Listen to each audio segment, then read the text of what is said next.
नमस्कार मंडळी.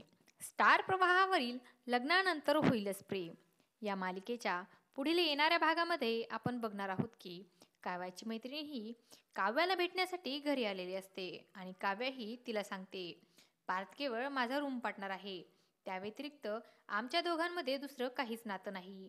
तेव्हा तिची मैत्रीण बोलते, रूम पार्टनरला लाईफ पार्टनर बनवायला जास्त काही वेळ लागत नाही. तेव्हा काव्या ही तिला उत्तर देते, त्या अगोदर पिऊचं सेशन चांगलं होऊ देत, त्यानंतर ती काउन्सलर काय म्हणते ते बघूयात आणि त्यानंतर पारचं काय करायचं हे मी ठरवते. तर तिकडे आपण पाहतो काउन्सलर ही पिऊला वेगवेगळे प्रश्न विचारत असते आणि तिथे आपण रॅपिड फायर गेम खेळूयात आणि ती तिला प्रश्न विचारते. ती पिऊला विचारते, तुझी बेस्ट फ्रेंड? तेव्हा पिऊ उत्तर देते आणि असे अनेक प्रश्न काउन्सलर ही पिऊला विचारत असते आणि ती प्रश्न विचारता विचारता सिक्रेट आणि सिक्रेट म्हटल्यानंतर पिऊ ही लगेच नंदिनीचे नाव घेते आणि काउन्सलर विचारते, सिक्रेट नंदिनीचे काय सिक्रेट आहे? आणि तेव्हा पिऊला त्रास होऊ लागतो.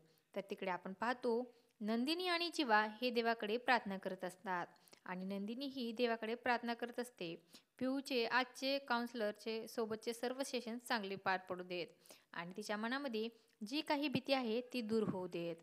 आता पुढे येणाऱ्या भागामध्ये पिऊ ही काउन्सलरला नंदिनीविषयी सांगणार का, हे पाहणं अतिशय रंजक ठरणार आहे.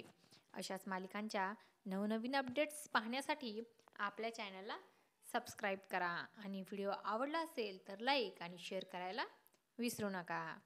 धन्यवाद.